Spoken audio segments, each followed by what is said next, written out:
नमस्कार। देश का सबसे पुराना न्यूज चैनल जी न्यूज, देश का सबसे भरोसेमंद न्यूज चैनल जी न्यूज और उसी जी न्यूज पर बहस के नंबर 1 शो ताल ठोके में आपका स्वागत है। मैं हूं दीपक चौरसिया। नाम में क्या रखा है? शेक्सपियर के मशहूर नाटक रोमियो एंड जूलियट की लाइन है व्हाट्स इन अ नेम। खैर वो एक नाटक था। यहाँ हम देसी राजनीतिक की बात कर रहे हैं जिसके लिए नाम में बहुत कुछ रखा है। अभी हफ्ते भर पहले विपक्ष की 26 पार्टियों ने बेंगलुरु में अपने गठबंधन का नामकरण किया था Indian national developmental inclusive alliance, जिसका शॉर्ट फॉर्म होता है INDIA।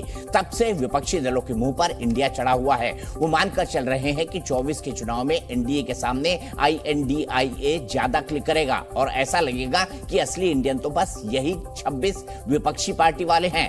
लेकिन आज प्रधानमंत्री मोदी ने इस Indian national developmental inclusive alliance की धज्जियां उड़ा दी।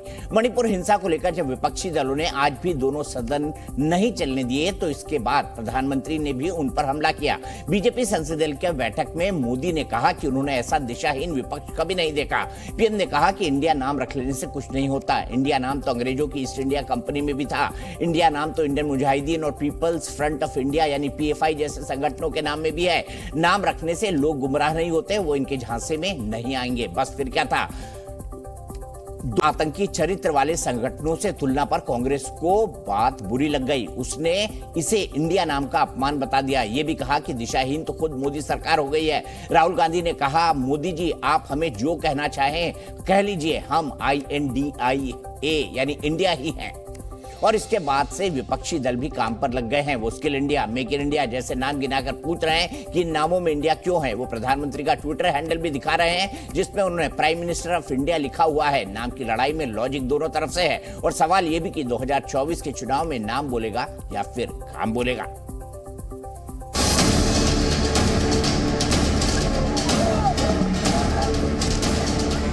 इंडियन नेशनल कांग्रेस एक अंग्रेज ने बनाया था। ईस्ट इंडिया कंपनी भी अंग्रेजों ने बनाया। आजकल लोग इंडियन मुजाहिदीन भी नाम रखते हैं, इंडियन पीपल्स फ्रंट भी नाम रखते हैं।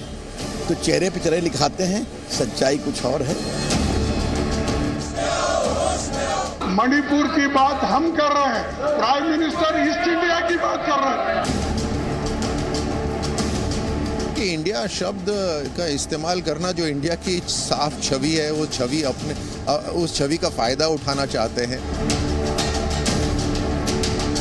इंडिया को मुजाहिदीन के साथ जोड़ दे कि इंडिया नामक जो देश है उनकी छवि को अपमान कर रही है। आक्रांती लोग या आतंकवादी के रूप में सबने इंडियन मुजाहिदीन से ऐसे बहुत सारे नाम हैं। आप देखिए जहां भी इंडिया जुड़ा हुआ है, इससे पता चलता है भोले और भले लोगों को बेवकूफ बनाना। मोदी जी की दिशाहीन हो गए हैं कि उनको क्या करना, किधर करना, कैसा करना। विपक्षी दलों ने अपना नाम बदलना चाहिए और इंडिया का अपमान नहीं करना चाहिए। बंदी का काम जो है कवियों का और शायरों का होता है। 24 का रिजल्ट आएगा ना, तो जो संख्या है ना हारे हुए, थके हुए, निराश विपक्ष की, इनकी संख्या और कम हो जाएगी।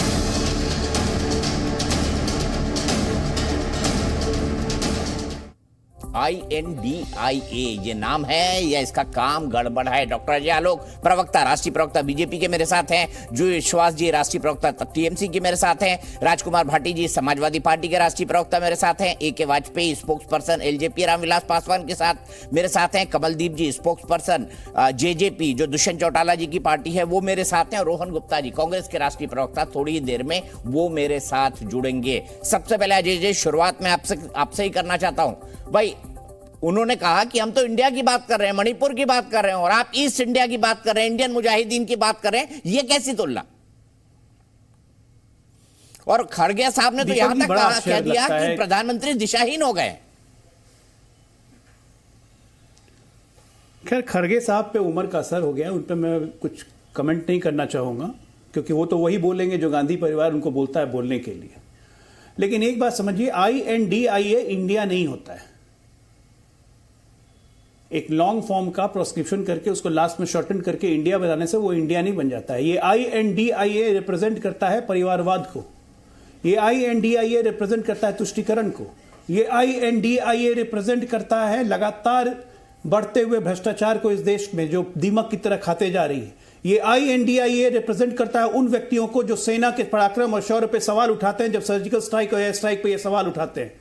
ये INDIA उस मेंटालिटी को रिप्रेजेंट करता है जब सेना के चीफ को गुंडा कहता है। ये INDIA उस मेंटालिटी को रिजर्व करता है जो रोहिंग्या और बांग्लादेशियों को बसाने की इस देश में हिमाकत करता है और उनकी पैरवी करता है और CIA NRC का विरोध करता है। ये INDIA उसको रिप्रेजेंट करता है जो इस भारत को देश ही नहीं मानते हैं। और इस INDIA को अगर प्रधानमंत्री कहते हैं कि ईस्ट इंडिया कंपनी में भी इंडिया था तो गलत क्या है? क्या PFI में इंडिया नहीं है? PFI इंडिया है। क्या सिमी में इंडिया नहीं था जिसको खुलेआम मुलायम सिंह यादव ने कोर्ट के आदेश के बावजूद छोड़ दिया था आतंकवादियों को? उसमें इंडिया नहीं था। देश को तय करना है कि हमें कैसा इंडिया चाहिए। आइए बात करते हैं मणिपुर की। ये मणिपुर में जो खेल हुआ है, जरा फैक्ट्स पे बैठ के संसद में चर्चा क्यों नहीं करते हैं? क्यों भागते हैं संसद से? क्योंकि जब चर्चा करेंगे ना तो कलई दर कलई खुलेगी, धज्जियां उड़ जाएंगी कि मणिपुर ही नहीं पूरे नॉर्थ ईस्ट को किस तरह से आग में जला के रखा था। एक छोटा सा डेटा देता हूं आपको, छोटा सा डेटा। 1921 में इसी मणिपुर में ईसाइयों की संख्या सिर्फ 4000 थी, 4000। और 2011 में ईसाइयों की संख्या बढ़ के पहुंच जाती है 44%, कुल आबादी का 44%। ये जो भयानक धर्मांतरण चला, ये कैसे चला? आज जब हम कहते हैं कि वेरेनियर Alvin Ian conspiracy, Nehru ji ने जानबूझ के एक पादरी को, एक एक्स पादरी को अपना सलाहकार बना लिया ट्राइबल समिति का जो वहां बैठा हुआ था, जिसके बारे में अब राजकुमार भाटी जी बैठे हुए थे, उनके प्रेरणा स्रोत है राम मनोहर लोहिया जी। 19 जुलाई 1959, मैं कोट कर रहा हूं भाटी साहब, राम मनोहर लोहिया जी ने प्रेस कॉन्फ्रेंस करके नेहरू जी की धज्जियां उड़ा दी थी कि नेहरू ने एक एक्स पादरी के हाथों एक देश के बड़े हिस्से को आइसोलेट कर दिया है। अरे जहां पे इस देश की पॉलिसी रही हो 75 साल, आइसोलेट एंड अपीज, आउटसोर्स कर दिया था पूरे नॉर्थ ईस्ट को क्रिश्चियन मिशनरीज के हाथों नेहरू जी ने। और उसके बाद सब्सिक्वेंटली इंदिरा गांधी, सब्सिक्वेंटली राजीव गांधी, सोनिया गांधी ने तो अफीम की खेती तक शुरू करवा दी। मतलब क्या मतलब था?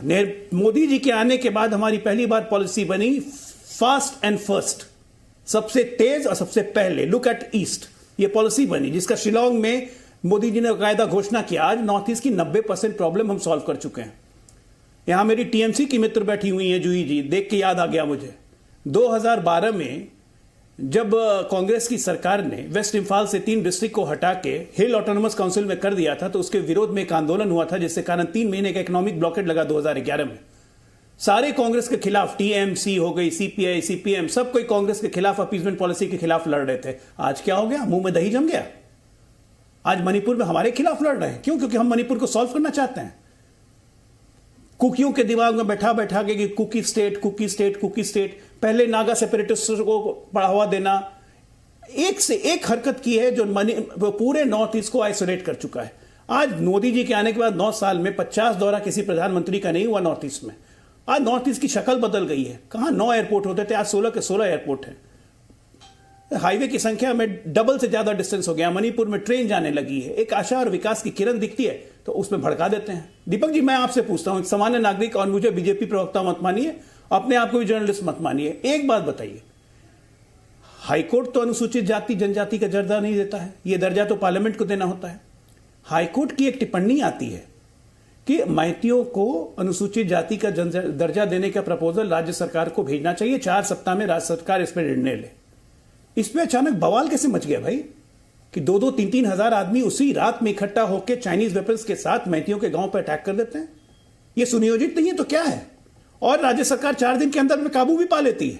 सारा हिंसक कंट्रोल में आने लगता है। गृह मंत्री खुद जाके बैठते हैं, 3 दिन सबसे बात करते हैं, शांति व्यवस्था बहाल होने लगती है। अचानक 77 दिन के बाद एक वीडियो सरफेस हो जाता है और उसका रीजन दिया जाता है कांग्रेस पार्टी के द्वारा कि भाई मणिपुर में घाटी में नेट बंद था इसीलिए वीडियो वायरल नहीं हुआ, नहीं तो पहले वायरल हो जाता। यह कांग्रेस पार्टी के प्रवक्ताओं ने कहा है।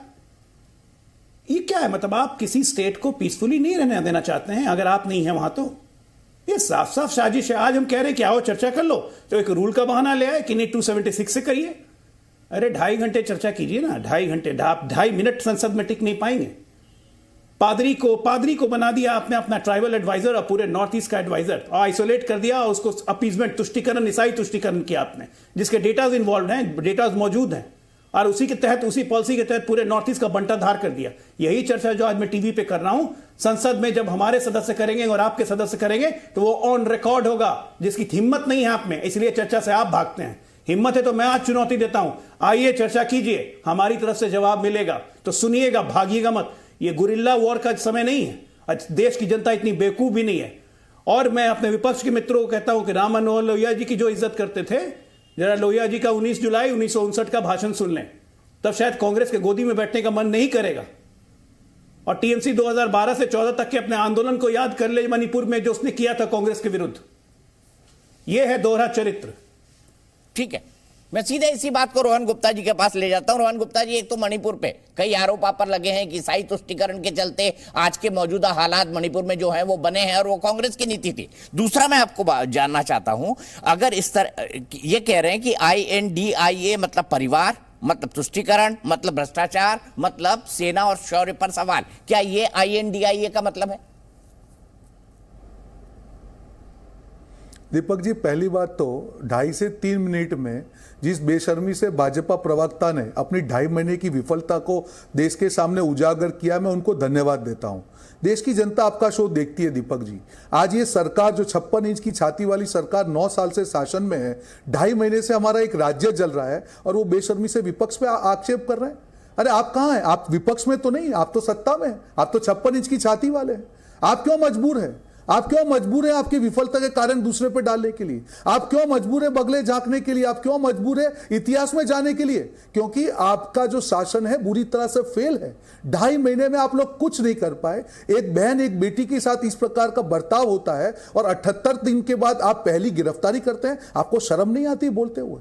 आज कारगिल का एक सैनिक अपनी बीवी को बचा नहीं पा रहा है, उसकी अपनी वीडियो रिलीज करके बता रहा है, आपको शर्म नहीं आती? बिल्कुल। आपकी पार्टी का एक MLA ये कहता है कि मोदी जी ने मुझे मिलने का समय नहीं दिया, और अगर भाजपा चाहती तो ये नहीं होता है, फिर भी ये सुन के आपको शर्म नहीं आती है? आपकी राज्यपाल ऑन रिकॉर्ड कहती है कि मैं मजबूर हूं, मैं कुछ नहीं कर पा रही हूं, मुझे दुख हो रहा है। आपको शर्म नहीं आ रही है? आपकी शासन की इतनी बड़ी विफलता है कि जिसके कारण 7,000 से ज्यादा लोग विस्थापित हुए, 142 से ज्यादा लोगों की मृत्यु हुई, आपको शर्म नहीं आती है चैनल पे वो ये सब बोलते हुए? अरे विपक्ष को भूल जाइए ना, विपक्ष तो इंडिया है। इंडिया मतलब वही इंडिया जब आपने देश की जनता के ऊपर आक्रमण किया, देश की जनता का रक्षण किया। महंगाई पे आपने देश की जनता पे आक्रमण किया, इंडिया ने रक्षण किया। बेरोजगारी पे आक्रमण किया, इंडिया ने रक्षण किया। नोटबंदी का आक्रमण किया, इंडिया ने रक्षण किया। काले कानून डाल के किसानों पे आपने अत्याचार किया, इंडिया ने रक्षण किया। आज वही इंडिया है, सिर्फ मणिपुर के बारे में आपको सवाल पूछ रहा है और आप उसके ऊपर, इंडिया के ऊपर आक्षेप कर रहे हैं। शर्म आनी चाहिए आपको। हम तो आपको कुछ नहीं पूछ रहे, हम तो ये कह रहे हैं कि जिस शासन में 2.5 महीने से एक राज्य जल रहा है, आप उसको काबू नहीं कर पाए। अब संसद में 267 के तहत आप उसकी चर्चा कीजिए, जिससे मणिपुर का चर्चा पूरे दिन होगा। हम भी आपको सजेशंस देंगे, हम मिलकर एक राज्य को बचाएं। आपको शर्म नहीं आती अपनी विफलता छुपाने के लिए? ये आपका अहंकार है, आपका डर है आपकी चोरी पकड़े जाने के कारण, जिससे आप संसद में चर्चा से दूर भागते हैं। आपने कहा था जब संसद का नया भवन बनाया कि हमने आलीशान भवन बनाया, आपने उसकी आत्मा छीन ली। आज वही प्रधानमंत्री मणिपुर के बारे में संसद के अंदर बोलने को तैयार नहीं है, संसद के बाहर खड़े होकर स्टेटमेंट आ रहे हैं। आपको शर्म नहीं आती? बिल्कुल। अगर प्रधानमंत्री जी में थोड़ी भी चीज होती, अगर संसद का मान होता तो संसद में रहकर चर्चा करते।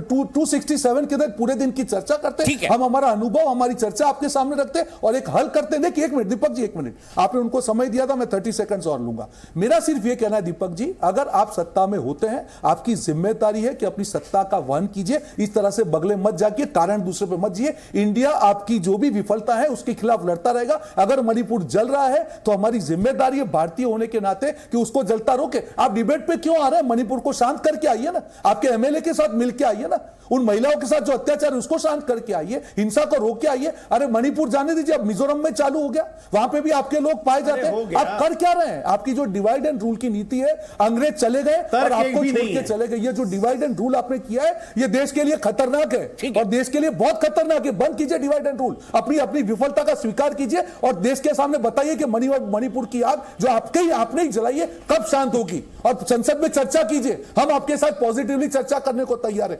इंडिया पे अटैक करने से, अपनी विफलताओं से भाग नहीं पाओगे। आज आपको इंडिया को जवाब देना पड़ेगा कि मणिपुर क्यों जल रहा है और आपने क्या किया। ठीक है, अजय आलोक जी, आपका जवाब में कोई भूमिका नहीं मानता।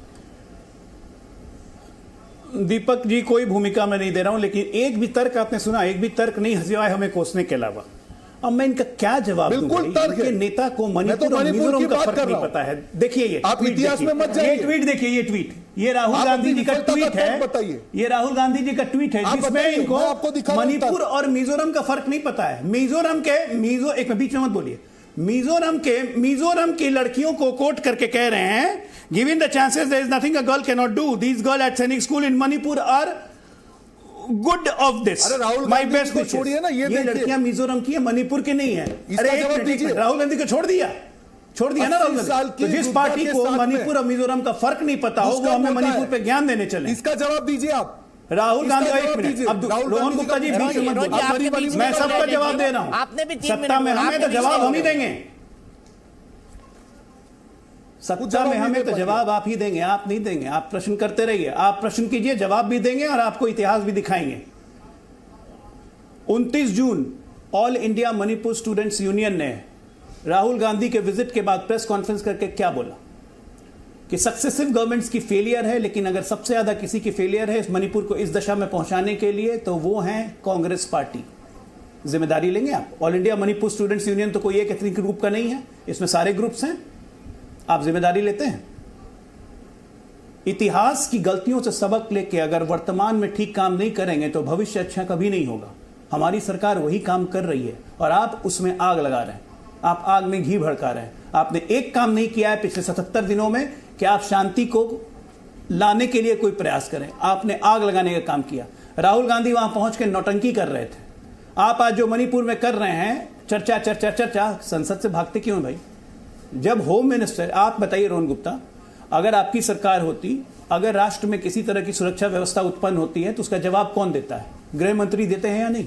गृह मंत्री लोकसभा में खुद खड़े होकर कह रहे हैं मैं आग्रह करता हूं चर्चा कर लीजिए हाथ जोड़ के, और आप चर्चा नहीं करते हैं। प्रधानमंत्री जवाब दो। अरे प्रधानमंत्री तो जवाब देंगे ही, कोई मौनी प्रधानमंत्री है, मौनी बाबा हैं कि चुप रहेंगे? एक बार जवाब देते हैं आप लोग तो आप लोग की चूल्हे हिल जाती हैं ऊपर से नीचे तक। कैसे आपको लगता है कि प्रधानमंत्री जवाब नहीं देंगे? चर्चा में तो आइए मेरे सरकार, सदन में तो बोलिए। टीवी में बैठ के बम बम बम बम करने से क्या होगा? सावन चल रहा है, भोले को याद कर रहे हैं। सदन में आइए, ऑन रिकॉर्ड्स बात कीजिए, हिम्मत है तो। चुनौती दे रहा हूं, फिर स्वीकार करे कांग्रेस पार्टी। राहुल गांधी तो आ नहीं सकते, अपना नुमाइंदा उम्मीदवार चुन लें। ठीक है। और मणिपुर को हमने मणिपुर को जितनी तेजी से हमने संभाला है और आज उसका सोल्यूशन भी हम ही निकालेंगे। मैं उनके पास जाऊंगा, फिर आपके पास आऊंगा। मैं इसका जवाब दे दूं। चलिए 30 सेकंड में जवाब दीजिए। वो क्या है, INDIA के सबको बुलाना पड़ता है इंडिया आइलैंड्स के।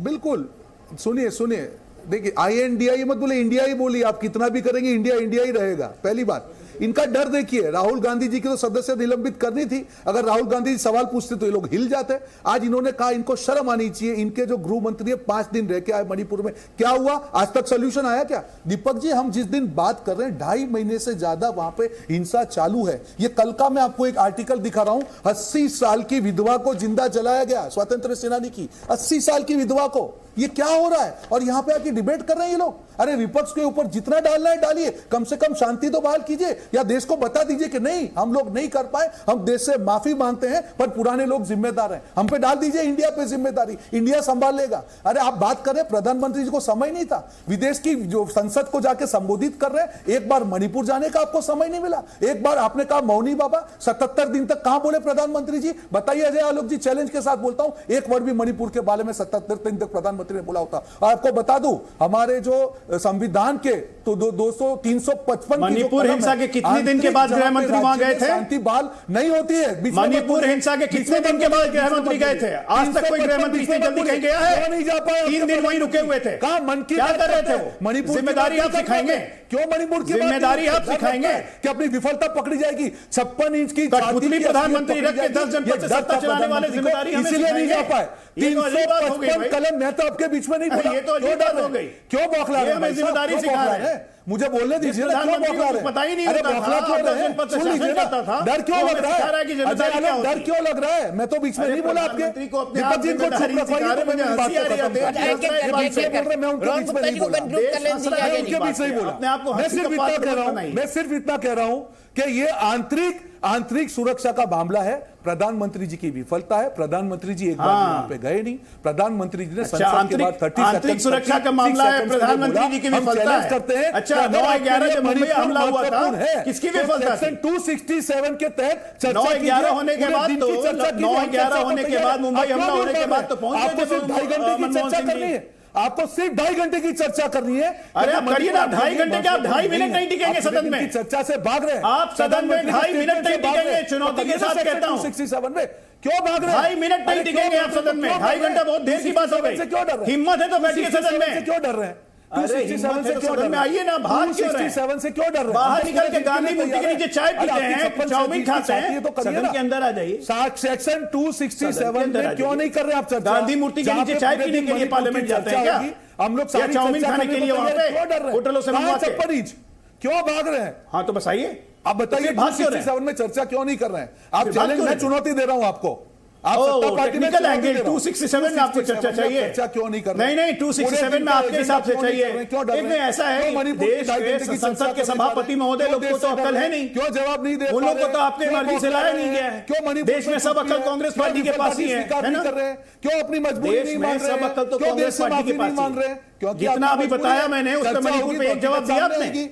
आप जितना अपनी मैंने विफलता बोला से है, दूर नहीं एक भाग सकते। शब्द आपने बोला उस पे मणिपुर में मणिपुर पे। शांति बहाल करना आपकी सरकार एक की शब्द जिम्मेदारी आपने थी, बोला मणिपुर जिसमें आप पे बुरी तरह सरकार। विफल हुए हैं। देश के सामने सरकार, एक माफी शब्द भी मांगिए। आपने ये बोला। विपक्षी तरह बर्ताव मत एक कीजिए। शब्द 9 भी साल आपने हो गए मणिपुर सत्ता पे में, बोला। थोड़ी शर्म रखिए। आप 56 इंच की छाती का वादा आप गैर करके देश के जिम्मेदार, सामने आए थे। दिशाहीन अब मजबूर विपक्ष है हैं। तो देश से प्रधानमंत्री माफी जी ने मांगिए गलत नहीं और बोला। सत्ता छोड़ दीजिए।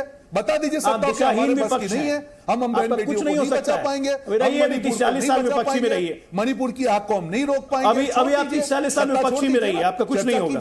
ठीक है, मैं आगे चलता हूं, मैं आगे चलता हूं, सीधे जो विश्वास जी के पास। जो विश्वास जी, आज प्रधानमंत्री ने जो कंपैरिजन किया, east India company, Indian Mujahideen, popular front of India, अभी जो INDIA है जो अभी अभी बना है, इतने गतिरोधों अंतर विरोधों के बावजूद भी, ये INDIA असली इंडिया है, कैसे साबित कर पाएंगे? देखिए दीपक जी, मैं पहले ये कहना चाहूंगी आपको, ये जो इंडिया बना है ना, तब से इनका नींद उड़ गया। प्रधानमंत्री जी को इससे पहले ये एनडीए का कोई चिंता नहीं था। क्यों नहीं था? बहुत स्वाभाविक है। 2019 में जब ये हम यहाँ पर आए थे, गवर्नमेंट में आए थे, इन्होंने 303, हम लोग मजाक में बोलते थे कि 303 का इन्होंने सदस्य उसमें चुन के आए थे, बीजेपी इनके अलायंस से। लेकिन अटल बिहारी जी वाजपेयी के टाइम पे जो एनडीए कंपल्शन था, इनके लिए, नरेंद्र मोदी जी के लिए एनडीए कंपल्शन नहीं था, क्योंकि ये बहुत संख्या में चुन के आए थे भाजपा। तो इन्होंने भूल गया था कि क्या इंडिया है। इनके जो अलायंस है इनको भी भूल चुके थे। आज इनके सबसे बड़े अलायंस जो थे वहां पर अकाली दल, आज यूसीसी के मामले में ये लोग भी इनके साथ नहीं है। आज जयंता चौधरी, जिन के नाम प्रधानमंत्री लिए हैं सावरकर एयरपोर्ट इनॉग्रेशन के दिन वहां पर जाके अंडमान में, और रात तक उन्होंने सिर्फ एनडीए के बारे में चर्चा किया। अपने भवन में बैठक बुलाया एनडीए का अचानक। तो ये बहुत स्वाभाविक है, ये इसके चेहरे में लग रहा है ये परेशान है। तो हम सिर्फ इतना पूछना चाहेंगे, 56 इंच के जो प्रधानमंत्री लोग द्वारा चुन के आए थे, ये लोकतंत्र है। लोकतंत्र में प्रधानमंत्री भी वोट से, लोगों के वोट से चुन के आते हैं। तो क्या उनका ये ड्यूटी, इनका ये कर्तव्य नहीं है? जो अपने कर्तव्य पथ उन्होंने बनाया था, तो मणिपुर के लोगों के लिए उनका कर्तव्य नहीं है कि पार्लियामेंट में, सदन में आए, इतना पैसा खर्च करके, भारत के लोगों के टैक्स के पैसे से इतना बड़ा सदन बना है, तो सदन में आए, राज्यसभा हो, लोकसभा, कहीं भी सदन में आए और स्टेटमेंट दे क्लियर कट कि हाँ मणिपुर की ये स्थिति है, हम लोग ये कार्रवाई हो रहा है, ये आगे हम लोग करने वाले हैं। हम लोग विपक्षी तो बस वही मांग कर रहे हैं कि प्रधानमंत्री का चर्चा वहां पर हम लोग सुनना चाहते, क्या उन्होंने डिसीजन लिया और आगे क्या होगा। विस्तृत चर्चा क्यों नहीं होगा 276 के अंदर? शॉर्ट नोटिस का क्या मतलब है? आज हम लोग देखे हैं, जब भी अगर हम लोग अब देखेंगे, अगर थोड़ा सा भी हिस्ट्री 2000 अगर 23-24 का यूनियन बजट में 50 लाख करोड़ का यूनियन बजट 12 मिनट में पास हो जाता है संसद में। 2018-19 का कोई बिना आलोचना किए उस बजट पास हो गया। अदानी इशू में एडजॉर्न होता जा रहा था पार्लियामेंट। तो इतना बड़ा संसद का, इतना बड़ा सदन का क्या मतलब है? हम लोग बस इतना पूछेंगे और भाजपा के प्रवक्ता यहाँ पर बैठे हैं और बहुत ही शर्मनाक, बहुत हम बताएंगे मणिपुर के लिए जो शब्द उन्होंने इस्तेमाल किया। आज कारगिल, जो वहां पर कारगिल में भी जो सैनिक थे उनके भी वाइफ को वहां पर पैरेड किया गया बेबस होकर नंगा करके। ठीक है, सीधे लोकसभा चलते हैं। अमित शाह जी कुछ कह रहे हैं। मंत्रालय बनने के बाद पहली कैबिनेट नोट मोदी जी ने हमारे मंत्रिमंडल में अप्रूव की। 63,000 पैक्स को 2500 करोड़ रुपया देकर संपूर्ण भारत के पैक्स का कंप्यूटराइजेशन करने का काम किया है। और मैं ये कहना चाहता हूं माननीय अध्यक्ष जी, पैक्स के कंप्यूटराइजेशन से पैक्स डिस्ट्रिक्ट कोऑपरेटिव बैंक के साथ जुड़ेंगे, स्टेट कोऑपरेटिव बैंक के साथ जुड़ेंगे और साथ में नाबार्ड के साथ भी सीधा उनका जुड़ाव हो जाएगा। ऑडिट की प्रक्रिया संपूर्ण रूप से ऑनलाइन होगी और सिस्टम इंटीग्रेटर फाइनल होने के बाद पैक्स कई प्रकार के नए व्यवसायों में जुड़ेंगे, जिससे इसकी वायबिलिटी में बहुत बड़ा फायदा होना चाहिए। माननीय अध्यक्ष जी, हमने दूसरा काम किया पैक्स के लिए। तो अमित शाह जी सहकारिता मंत्री भी हैं, गृह मंत्री के साथ साथ, और सहकारिता मुद्दे पर ही इस वक्त तो संसद के अंदर बयान दे रहे हैं, लोकसभा के अंदर बयान दे रहे हैं। स्पीकर बैठे हुए हैं, लेकिन सदन में उनके बयान देने के दौरान विपक्षी लोग जो है शोर शराबा कर रहे हैं। हालांकि अमित शाह जी कह चुके हैं कि वो मणिपुर पर चर्चा के लिए तैयार हैं, लेकिन नियमों में प्रधानमंत्री वो सदन में कहा जा रहा है, बीजेपी कांग्रेस कह रही है कि विपक्ष कह रहा है 267 में चर्चा हो, जबकि सरकार कह रही है कि चर्चा जो है सभी मुद्दों पर हो और एक संक्षिप्त चर्चा हो। नियम के मामले में ही बात अटकी हुई है, नियम के मामले से बात अटकाना। और जुही विश्वास जी भी कह रही थी, जुही विश्वास जी ने क्या कहा कि देखिए अडानी पर भी चर्चा नहीं हुई, बजट पर भी चर्चा नहीं हुई, आज बायोडायवर्सिटी बिल पास भी हो गया। तो मैडम, जितना नुकसान आप सरकार का करने का सोच रही है ना, उससे ज्यादा विपक्ष का भी नुकसान हो रहा है सदन न चलने देने के चलते, क्योंकि आप जो जनता के मुद्दे हैं उनको सदन में रखे बिना टीवी पे ही बोल के बाहर से चले जाती है। ये विपक्ष का भी नुकसान है, मानती है इसको? दीपक जी, हम लोग तो चर्चा करने के लिए गए थे, हमारे सारे एमपी चर्चा करने के लिए दिल्ली पहुंचे, लेकिन कैसा चर्चा? जिस चर्चा हम लोग गृह मंत्री का बात कैसे सुन के भरोसा करेंगे, जो खुद मणिपुर में जाके 3 दिन 4 दिन हाल संभाल नहीं पाए। आज 80 दिन के बाद ये वीडियो रिलीज अगर नहीं होता और वहां पर मुख्यमंत्री का बयान अगर सामने नहीं आता कि this is a tip of the iceberg, मतलब ऐसे 100 वीडियो उनके पास है, तो आप समझ सकते हैं उनका उस स्टेट का क्या हालत है। अभी वहां पर जो रिलीफ कैंप भी हुआ है, जो माँ है वहां पर डिलीवरी कर रहे हैं जो बच्चों का, वहां पर मिनिमम फूड उनके पास, फूड खाद्य, वहां पर कोई मेडिसिन उनके पास नहीं है। ये हम नहीं बोल रहे हैं, वहां का राज्यपाल बोल रही है। तो आज ये हालत में हम लोग क्यों विस्तृत चर्चा नहीं कर पाएंगे? क्यों आज प्रधानमंत्री का बयान हम लोग नहीं सुनेंगे? प्रधानमंत्री क्या कानून के बाहर है और क्या देश के जनगण द्वारा चुने हुए नहीं है? क्या वो ये लोकतंत्र के अंदर नहीं आते? ठीक है, आपने लंबा जवाब दे लिया जूही जी। मैं आगे चलता हूं और सीधे ए.के. वाजपेयी जी के पास चलता हूं। वाजपेयी जी बताइए मुझे, जूही जी के बात से आप सहमत हैं? और मुझे साफ साफ ये कहा गया कि INDIA कह चुके हैं रोहन भाई कि आप इसको INDIA मत बोलिए, इंडिया बोलिए। क्या मैं इंडिया बोलूं? देखिए, ये गुमराह करने की कोशिश की जा रही है, लेकिन हकीकत ये भी जानते हैं कि इंडिया है, 140 करोड़ लोगों का देश है ये, और उसमें 80% जो है वो गांव की आबादी होती है। तो ये भूल कर रहे हैं। इंडिया नाम अगर ये पॉपुलर करेंगे तो इंडिया का मतलब रिप्रेजेंट ये किसको करेंगे? ये जो मॉडर्न सड़कें दिख रही हैं, जो शहरों के बड़े बड़े शहर हैं, उसी को रिप्रेजेंट करेंगे क्या? ये INDI रहने दीजिए। और दूसरी बात ये है कि नाम रखने से क्या चेहरे छुप जाएंगे क्या? जो लालू यादव भ्रष्टाचार के सजा याफ्ता लोग हैं, क्या वो छुप जाएंगे? सोनिया गांधी का चेहरा छुप जाएगा, राहुल गांधी का चेहरा छुप जाएगा, ममता बनर्जी का, किसका चेहरा छुप जाएगा? लोग तो वही है ना जिनको जिस जनता ने देखा हुआ है। और करप्शन के जो चार्जेस थे, करप्शन पे जिनको सजा हुई है, वही लोग हैं सारे के सारे। और ये वही लोग हैं जो 11 महीने 16 महीने की सरकारें चलाई हैं जिन्होंने, और ये वही कांग्रेस है जो सरकार चलने नहीं देती है जब तक इनका प्राइम मिनिस्टर ना हो। ये तथ्यों से कैसे छिपा लोगे? ये नहीं छिपा सकते। और जहां तक मणिपुर का सवाल है, अगर आप चर्चा नहीं करेंगे तो आपको कैसे जानकारी मिलेगी कि सरकार क्या कर रही है क्या नहीं कर रही? अगर चर्चा नहीं करेंगे तो कैसे सजेशन देंगे कंस्ट्रक्टिव कि हालात अगर ठीक नहीं है तो उसमें ये करना चाहिए, ये करना चाहिए? आप जानबूझ के राजनीति कर रहे हैं मणिपुर पे। मणिपुर की जो घटनाएं हैं या मणिपुर के जो हालात हैं ये आज नहीं बन गए हैं 2 दिन में। 1960 से लगातार बने हुए हैं इसी तरह के हालात। 147 दिन। अरविंद जी कंक्लूड करिए अपनी बात। हम ये कह रहे हैं कि ये हालात जो बनाने के लिए जिम्मेवारी हम पे न ठुकिए। पूरे देश को 70 सालों में आपने गुंजल किया है।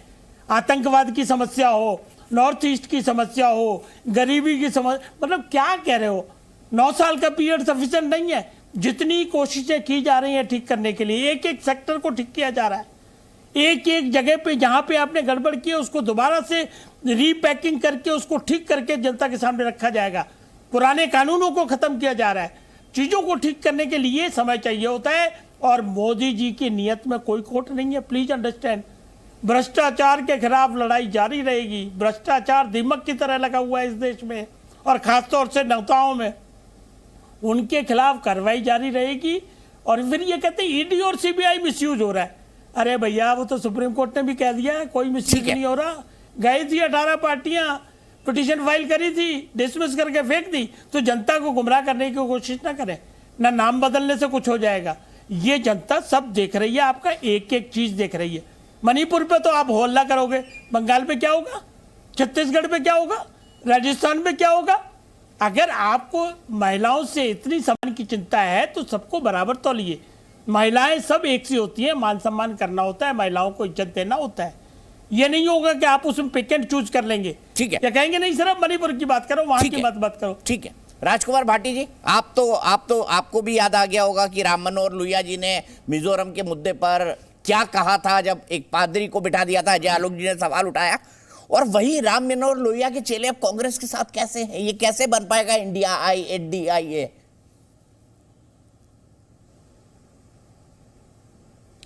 दीपक जी, देश को आजाद हुए 75 वर्ष हो गए और देश ने 1.5 दर्जन प्रधानमंत्री देखे हैं, लेकिन इतना डरा हुआ, इतना कमजोर, इतना भयभीत प्रधानमंत्री दूसरा नहीं देखा इस देश ने। जो प्रधानमंत्री संसद से डरता हो, जो प्रधानमंत्री मीडिया से डरता हो, जो प्रधानमंत्री जनता से डरता हो, ऐसा प्रधानमंत्री पहली बार यह देश देख रहा है। ये बातें तो ऊंची ऊंची करते हैं लेकिन प्रधानमंत्री जवाब देने को तैयार। प्रधानमंत्री संसद के बाहर तो बोल देते हैं 30-32 सेकंड। प्रधानमंत्री भारतीय जनता पार्टी संसदीय दल की मीटिंग में तो बोल देते हैं, लेकिन संसद में बोलने में प्रधानमंत्री को क्या दिक्कत है? पहली बात तो ये कि संसद में विपक्ष चाहता है चर्चा हो, लेकिन संपूर्ण चर्चा हो।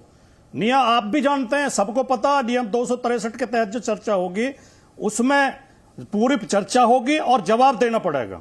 लेकिन 146 में जिसमें नियम में चर्चा कराना चाहते हैं उसमें औपचारिकता पूरी की जाएगी, खाना पूर्ति पूरी की जाएगी और दूसरे विषय भी उठाए जाएंगे। दूसरा, आपने डॉक्टर लोहिया का अजय आलोक जी ने जिक्र किया और आपने भी मुझसे सवाल पूछा। अजय आलोक जी, लोहिया जी ने तो धार्मिक पाखंड पर भी बोला, धार्मिक कट्टरता पर भी बोला, RSS की देश विरोधी नीतियों पर भी बोला, देश की आर्थिक नीतियों पर भी बोला, समाजवाद पर भी बोला, सामाजिक न्याय पर भी बोला। आपने लोहिया जी का केवल एक ही सेंटेंस पढ़ा है, एक ही सेंटेंस सुना, उनसे क्या शिक्षा लिया आपने? और माफी के साथ कहना चाहता हूं, आपको डॉक्टर राम मनोहर लोहिया जैसा पवित्र नाम लेने का अधिकार भी नहीं है। डॉक्टर लोहिया वो शख्सियत थे कि 1967 में केरल में संयुक्त सोशलिस्ट पार्टी की सरकार थी और उस सरकार ने किसानों के आंदोलन पर गोली चला दी थी। डॉक्टर लोहिया ने अपनी सरकार से इस्तीफा मांग लिया था, अपनी पार्टी की सरकार से।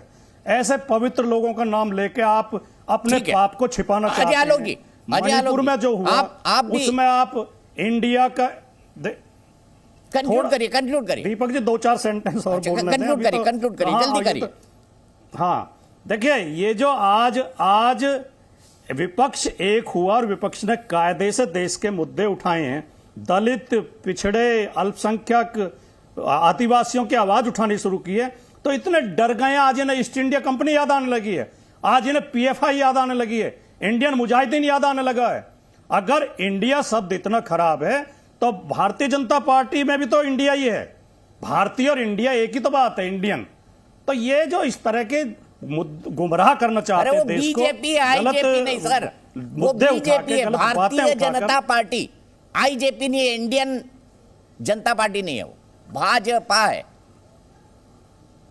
भारतीय का भी तो भारत का ही तो हमारे संविधान का पहला शब्द नहीं लगाया भाई, हमारा संविधान शुरू होता है इंडिया, दैट इज भारत, भारतीय लिखा है उन्होंने।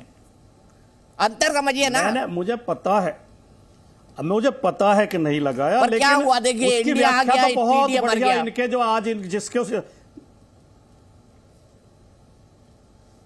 नो पीडीए नहीं मरा, पीडीए जिंदा है। पिछड़ा दलित अल्पसंख्यक पीडीए, मैंने आपके शो में पहले भी कहा था, पीडीए हमारा अलायंस नहीं है, पीडीए हमारा नारा है। इस देश में जो पिछड़े दलित अल्पसंख्यकों पर अन्याय हो रहे हैं, उस अन्याय के खिलाफ लड़ने के लिए इंडिया अलायंस ने भी पहला नारा दिया है। आप भी पीडीए अलायंस ने पहली मांग की है जाति जनगणना की। आपका जवाब कि आप सेलेक्टिव बातें याद करते राम मनोहर लोहिया की। देखिए दीपक जी, पहली बात तो मैं समाजवादी नहीं हूं, तो मैं क्यों राम मनोहर लोहिया जी की सिलेक्टिव बातों को याद करूंगा। मैं तो उन लोगों को याद दिला रहा हूं जो समाजवाद से यात्रा शुरू करते करते परिवारवाद पे यात्रा खत्म करके कब फर्जी समाजवादी बन गए, उनको खुद ही याद नहीं है। तो फर्जी समाजवादियों को यह बताना बहुत जरूरी है कि परिवारवाद के खिलाफ भी लोहिया जी बोलते थे, यह भी भाटी जी को याद होगा। और उनकी पार्टी में परिवारवाद कैसा है यह मुझे बताने की तो जरूरत नहीं है। तो फर्जी समाजवादी अब हो गए हैं, परिवारवादी, फर्जी समाजवादी, भ्रष्टाचारी, सब पर्यायवाची एक दूसरे के हो गए। मैंने तो लोहिया जी की बस ये बात याद दिलाई थी कि उन्होंने नॉर्थ ईस्ट, पर्टिकुलरली मिजोरम और मणिपुर के बारे में पादरी जो थे वेरियर एल्विन काइन, उनकी कॉन्स्पिरेसी पे कहा था कि नेहरू जी की एक ही पॉलिसी रह गई है, last and the least. North east को आइसोलेशन में रखो और नॉर्थ ईस्ट को आउटसोर्स कर दो मिशनरीज के पास, जो कि नेहरू जी ने किया, इंदिरा जी ने किया। लोहिया जी ने इसका विरोध किया। लोहिया जी ने खुले शब्दों पे कहा था कि एक पूर्व पादरी के खिलाफ पूरे नॉर्थ ईस्ट को हैंडओवर कर दिया। अब लोहिया जी की बात ये नहीं मान रहे हैं, इनको मणिपुर खराब लग रहा है, उसी कांग्रेस की गोद में बैठे हुए हैं, तो इसको क्या कहेंगे? समाजवाद से फर्जी समाजवाद होते होते कब परिवारवाद में पता कन्वर्ट हो गया, ये आपको ही नहीं पता चला। क्या से क्या हो गया देखते देखते, यही बात है। आज वही कहानी है ना। तो मुझे लोहिया जी को याद रखने की जरूरत नहीं है। लोहिया जी को आप लोग ढंग से याद कीजिए। आप लोग रह रहे कि गजनी हो जा रहे हैं आजकल, आपके गठबंधन में इतने गजनी हो गए हैं ना, अपनी बातें भूल जाते हैं। तो मैंने टीएमसी के प्रवक्ता को बोला कि 2012 से 14 के बीच में आईएमए महबूबा सिंह के खिलाफ ममता दीदी ने आंदोलन किया था, जिसमें सीपीआई सीपीएम सब साथ में थी। भाई 2012 से 14 के बीच में तब भी कुछ नहीं बोला, उन्होंने भी कुछ नहीं बोला। मतलब क्या है, सब कोई भूलने लग रहे हैं अपनी बातें। तो इसलिए मैं कह रहा हूं कि गजनी होने की जरूरत नहीं है, अपने आदर्शों को याद रखिए। हम अपनी विचारधारा से डिगते नहीं है। जब हमने कहा है कि एक भारत श्रेष्ठ भारत और हिंदुत्व भारत में है, भारत में हिंदुत्व है, तो हम तो उसी पर है।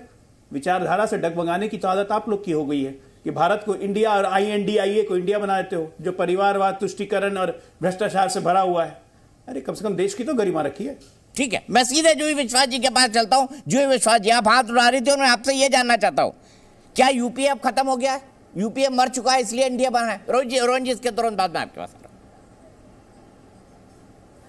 दीपक जी, पहले बात तो मैं ये कहना चाहूंगी, इंडिया नाम से मेरे को लगता है प्रधानमंत्री जी को भी प्यार हो गया। इतना पहले डरा हुआ हम तो कभी नहीं देखे, लेकिन आज जो उनका भाषण है, इंडियन मुजाहिदीन, ये सब जो आतंकी मतलब आतंकियों का नाम उन्होंने बताया, तो हमको लगता है कि उनको भी कहीं ना कहीं, इंडिया जब क्रिकेट टीम खेलता है, इंडिया का कोई टीम अगर भारत को रिप्रेजेंट करता है, तब तो बहुत फक्र होता है। तो इंडिया के नाम से अचानक उनको क्या हो गया?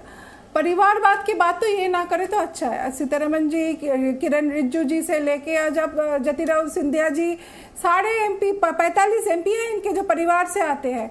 गिना लीजिए आलोक जी को। और आलोक जी से ये मैं पूछना चाहती हूँ, आलोक जी, क्या अगर आपके राज्य होता, अगर मणिपुर नहीं होता, अगर ये नॉर्थ ईस्ट नहीं होता, तो आपको बुरा नहीं लगता? ये कोई इंसान ऐसा है देश में जिसको मणिपुर की घटना अच्छा लग रहा है, बुरा नहीं लग रहा है? दूसरी बात, हम बोलेंगे आज make in India, digital India, फलाना इंडिया, ये इंडिया, वो India.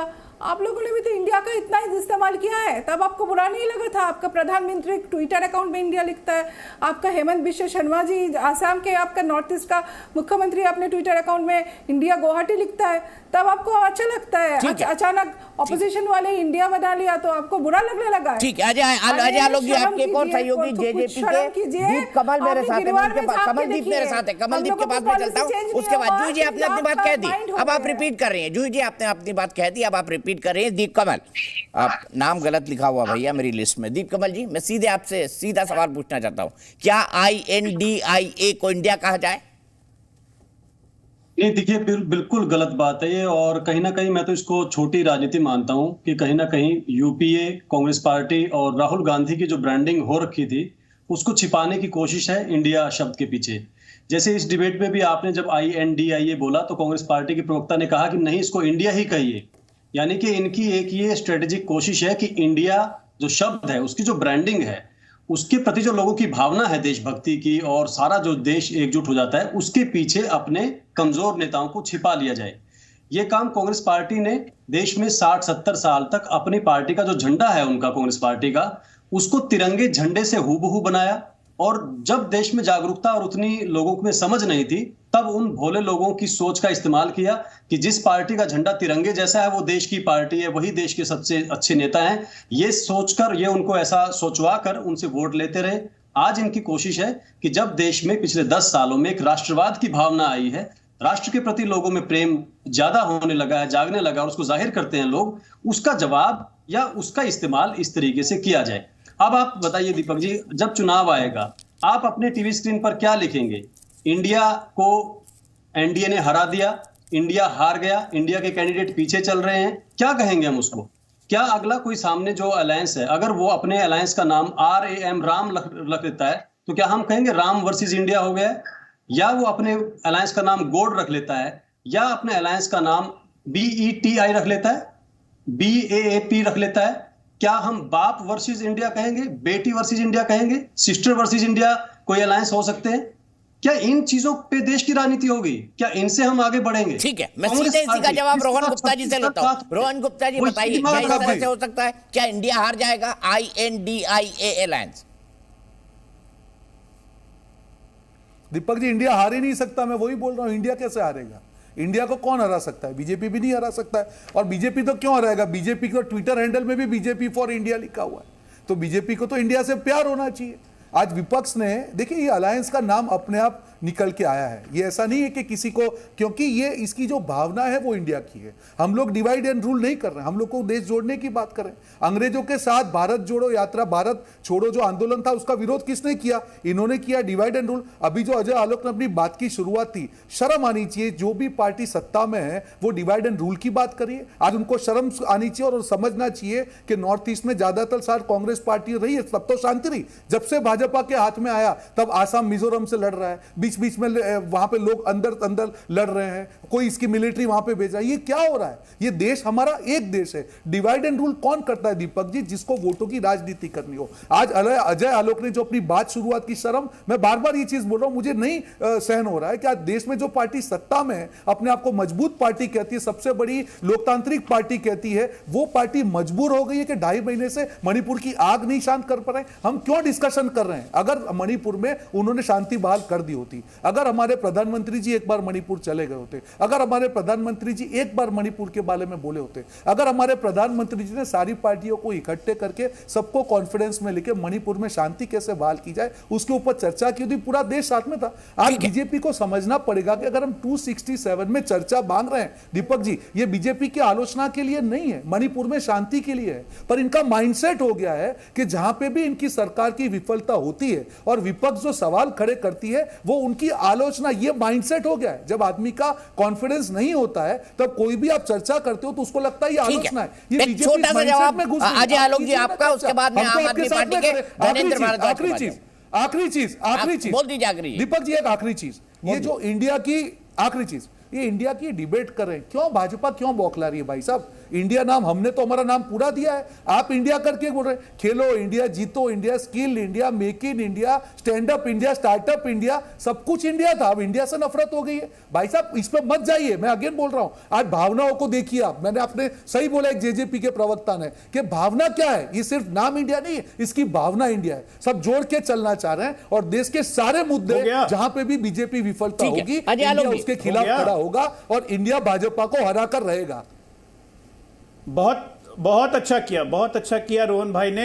Startup India, stand up India, innovation India, skill India, run India, clean India, इन सब की चर्चा कर दी। तो क्यों क्योंकि आज से यही 8 साल में हमने देखा है। एक मिनट बीच में नहीं, मैंने सुन लिया। अरे बौखलाइए मत, मैं मणिपुर में शांति नहीं है, ये गुरिल्ला छाप नहीं चलेगा, ये गुरिल्ला छाप नहीं चलेगा यहाँ पे। सुनिए, सुनने की शक्ति डालिए, बहुत सुनना है अभी, 25-30 साल सुनना है। सुनिए सुनिए सुनिए, ये दीपक जी ये डिबेट है। रोहन जी अपना बोल गया, रोहन जी सुनिए सुनिए उनकी बात। किसकी जिम्मेदारी है, किसकी जिम्मेदारी है? 2.5 महीने से रोहन जी बात सुनिए। जब इन सब जब ये इंडिया की बात भी जेडीयू से आए, इंडिया की बात आपका भी समाजवाद का ही रहा है, हो गया ना, एक थोड़ी भी शर्म नहीं आती है? आराम से आप भाजपा ज्वाइन कर लिया, अरे हो गया, शर्म बेशरम आप हैं, तभी बीच में बोले जा रहे हैं आप थोड़ा सा। अरे वहां बेशरम आदमी हो गए आप, आराम से सुनिए ना भाई, सुनिए।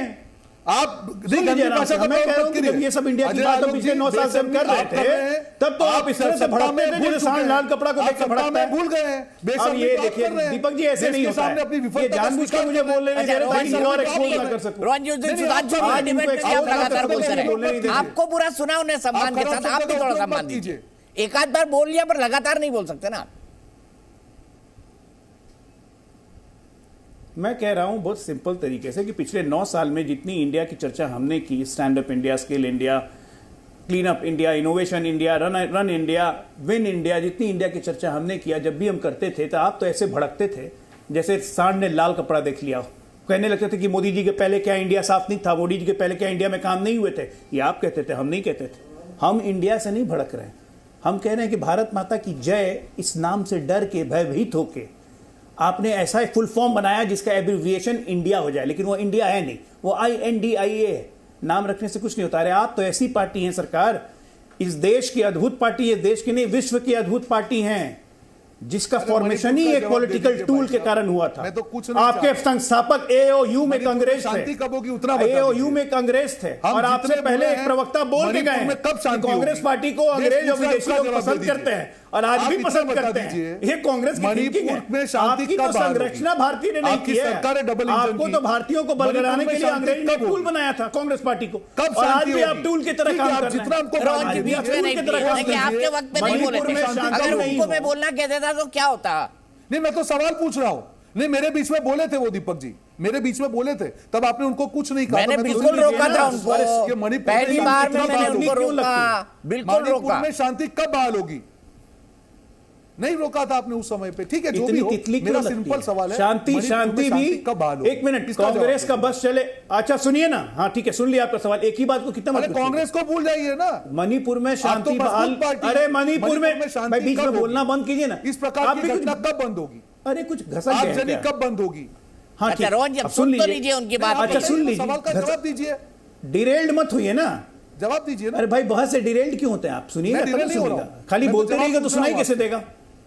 हाँ तो फिर सुनिए, ना, पर आप जवाब नहीं दे रहे तो मैं ग्रहण कीजिएगा, जब सुनिएगा नहीं तो ग्रहण कैसे कीजिएगा? सत्ता में हम हैं, बिल्कुल जवाब शांति, सत्ता में हम हैं, शांति बहाल भी हम ही करेंगे, आप नहीं करेंगे, ठीक है? सत्ता में हम हैं, शांति बहाल हम ही करेंगे, आप नहीं करेंगे। जिम्मेदारी हमारी है, आपकी नहीं है। आपकी जब जिम्मेदारी थी आपने बर्बाद कर दिया। आज भी आप कोशिश में लगे हुए हैं कि बर्बादी हो। एक मिनट, आज भी आप कोशिश में लगे हुए हैं बर्बादी हो, इसलिए ना चर्चा करते हैं, ना शांति के प्रयासों की कोशिश करते हैं। राहुल गांधी जाते हैं, आग लगा के आते हैं, बाकी कांग्रेसी भी आग लगा रहे हैं, आप आज भी आग लगा रहे हैं। एक मिनट यार, आप घर बैठ जाओ, हम कर लेंगे शांति, हम कर लेंगे शांति, आप घर बैठो ना, 10 जनपद में बैठो आराम से, आप 10 जनपद की गुलामी कीजिए, अप एंड डाउन कीजिए, हम लोग कर लेंगे शांति, चिंता मत कीजिए। सदन में तो आपको आना नहीं है, संसद में तो आपको आना नहीं है, संसद में कुछ बोलना है नहीं आपको, संसद में कुछ बोलने लायक तो आप है नहीं, इसलिए आप बाहर एक काम कीजिए, झाल बजाइए, आप झाल बजाओ, झाल अरे यहाँ इंडिया तय करेगा, इंडिया, ये इंडिया, तुष्टीकरण का इंडिया, तुष्टीकरण का इंडिया, भ्रष्टाचारियों का इंडिया, परिवारवाद का इंडिया, राहुल बनाने के लिए बन इंडिया। आपका बस चलता था, आप तो मणिपुर को रहने नहीं देते भारत में। आपका बस चलता था, आप तो मणिपुर को भारत में रहने ही नहीं देते। अरे आप पादरी को बना दिया संरक्षक मणिपुर का, शर्म करिए कांग्रेस पार्टी। यही भाजपा है। वेरियन एलवी न्यायन कौन लगते थे? मौसा लगते थे कांग्रेस के। जल रहा है आपकी कांग्रेस के मौसा लगते थे वेरियन एलियन। स्वीकार कर लीजिए और बता दीजिए। हमारी इतनी हिम्मत है ना कि हम तो सब स्टेट में शांति लाके रखेंगे। आप कितना भी प्रयास करो तोड़ नहीं पाओगे। समझे ना? तोड़ो इंडिया के नायक बन गए राहुल गांधी। जो डरती है तोड़ो इंडिया, तोड़ो इंडिया, लूटो इंडिया के नायक हैं आप। ठीक है, मैं यहीं पर रुकूंगा।